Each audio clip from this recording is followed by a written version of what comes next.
She could have walked away. She could have started a new life and never looked back. But something inside her burned brighter than freedom itself. A fire that whispered, "Go back, save them too." Harriet Tubman had tasted chains, whips, and the crushing silence of being treated as property. And when she finally escaped, when her feet touched free soil, most would have fallen to their knees, thanking God they were done suffering. But not Harriet. She turned around and walked back into danger again and again. Not once, not twice, but 13 times. Have you ever loved someone so deeply that you'd risk your life just to see them breathe free? What does it take to choose courage over comfort? 2. Choose pain so others can feel peace? This is not just the story of a runaway slave. This is the story of a woman who became a storm, a human bridge between bondage and hope, a soul so fierce that even her silence shook empires. This is the story of Harriet Tubman. Harriet Tubman was born around 1822 in the dark shadows of Dorchester County, Maryland. Her birth name was Araminta Ross, but everyone called her Minty. She was born into slavery, which meant she never owned a birthday, a choice, or even her own name. Her parents, Harriet and Ben Ross, were both enslaved people. From the moment she could walk, Minty was put to work, checking muskrat traps, fetching water, or rocking a baby while the white family dined in comfort. By age 5, she had already been hired out to another family, where she was whipped whenever the baby cried. Sometimes, she wasn't even given food. She bore the pain, but something inside her didn't break. Instead, it built something rare, a fierce, silent strength. Minty's childhood was filled with scars, but it also held moments that shaped her spirit. Her mother's stories, her father's whispers about stars and freedom, the hymns sung quietly in the night, songs of longing, of survival, of a better land far away. Even as a child, she knew there had to be more to life than chains. There had to be a way out. As Minty grew older, her spirit grew stronger, but the world around her only grew harsher. One day, in her early teens, she stood between an overseer and another slave trying to escape. The overseer threw a heavy metal weight meant for the other slave, but it struck Minty in the head. She nearly died. For months, she slipped in and out of consciousness. And when she awoke, something was forever changed. She began having powerful visions, dreams that felt like divine messages. Her faith deepened. She believed God was speaking to her, guiding her steps, whispering her purpose. Around 1844, she married a free black man named John Tubman. It was then she changed her name from Minty to Harriet in honor of her mother. But the chains didn't disappear with love. She was still enslaved, still owned, still hunted like an animal if she ever dared run.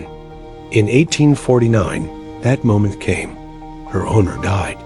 Rumors spread she would be sold again, this time even farther south. And that was it. She couldn't take it anymore. With a heart pounding louder than thunder, she slipped away in the night. She followed the North Star, guided by the whispers of the Underground Railroad, a secret network of abolitionists, safe houses, and brave souls who risked everything for freedom.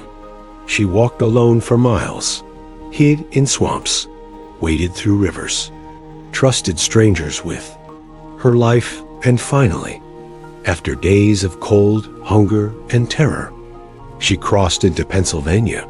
She was free. Can you imagine what it felt like? To breathe without fear for the first time, to walk and not hear chains, to look at the sky and know no one could sell you anymore? But instead of staying in that moment of peace, Harriet made a decision that defied all logic. She would go back to the land that tried to break her, back to rescue her family, her friends, anyone who still lived in shadows. This was the beginning of a mission that would turn Harriet into something more than human. She became a myth, a ghost to the slave catchers, a hero to the enslaved. They called her Moses because she led her people to freedom. Freedom was never easy. Not for Harriet. Not for those she went back to save. Every journey back into the South was a gamble with death. Slave catchers roamed the roads. Rewards for her capture grew higher with each escape she orchestrated. She never carried a map. She couldn't read or write. All she had were the stars, her instincts, and her faith. Sometimes she guided a mother holding her crying baby. Sometimes she led fathers who had been whipped for daring to hope. There were nights when they had nothing to eat but leaves and rainwater.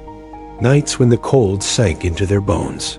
When every twig snapping in the woods sounded like death. But Harriet never lost a single passenger. Not one. She carried a pistol, not to fight slave owners, but to keep the frightened from turning back. Because if even one person was caught, they could betray the others. She told them gently, "You'll be free or you'll die." There were moments when her body ached so badly she could barely walk, but she kept moving. Moments when her mind whispered fears, but she prayed louder. She believed she was chosen, that God had given her a mission. And so she pressed forward minus 13 separate times. Each time, knowing that if she was caught, there would be no trial.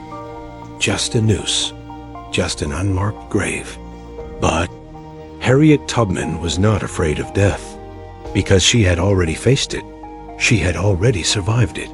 And now, she was determined to make her life count.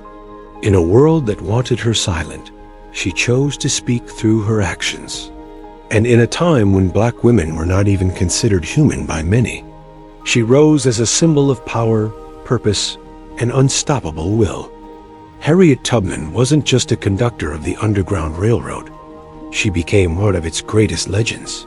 Over the course of a decade, she personally led around 70 enslaved people to freedom and helped hundreds more find safe passage through her networks. But her courage didn't stop when the Civil War began.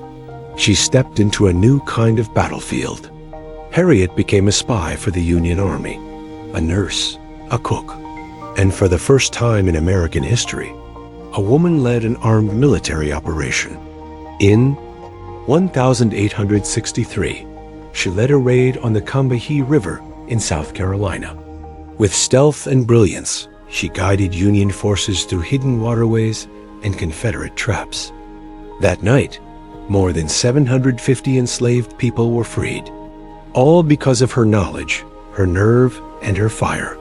And yet, when the war ended, she was given no salary, no pension, no honors, just silence. She returned to Auburn, New York, where she used her small savings to open a home for the elderly and poor, especially for former slaves with nowhere to go. She kept giving, even when she had nothing left. By the time she died in 1913, the world had changed. But it was still learning how to honor women like Harriet, women who carried nations on their backs and asked for nothing in return. Harriet Tubman didn't write books. She didn't stand on podiums or deliver grand speeches. But her words, simple and strong, echo louder than thunder. She once said, "I never ran my train off the track, and I never lost a passenger." It wasn't just pride. It was truth. Every soul she led to freedom made it. In another moment of raw honesty, she said, "I would fight for my liberty so long as my strength lasted." She wasn't asking for permission to live free. She demanded it. And perhaps her most powerful words came when she spoke of belief. Always told God, "I'm going to hold steady on you, and you've got to see me through." These weren't just quotes. They were reflections of a soul in motion. A woman who trusted something greater, even when the world gave her every reason to stop. Her philosophy was simple: faith over fear, action over anger, service over self. She believed that every person deserved to walk upright, to breathe free air, to be seen, not as property, but as human. And she lived that belief with every step she took through the shadows. What do we learn from a woman like Harriet Tubman?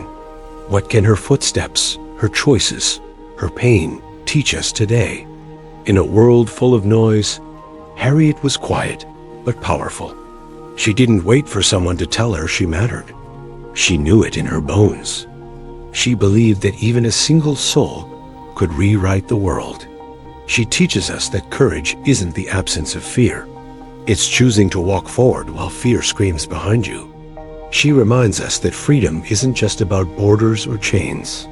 It's about the right to dream, to love without fear, to speak without trembling, to be seen fully as a human being. And for those feeling small, unheard, unseen, she shows that greatness doesn't need a stage. It only needs a willing heart, because Harriet didn't have wealth. She didn't have armies or fame, but she had purpose. And that was enough to light a path through the darkness. So the next time you doubt your voice, the next time you wonder if one person can really make a difference, remember her. Remember the woman who walked into fire to pull others out. And ask yourself, what would you do if you knew your courage could set someone free? If this story touched your heart, let it move your voice too. Leave a comment and share what part of Harriet's journey inspired you the most. Was it her courage, her faith, or her unshakable purpose? Don't forget to like this video and subscribe for more powerful stories that deserve to be remembered. Because sometimes, one story can awaken 1,000 hearts. And maybe yours is next.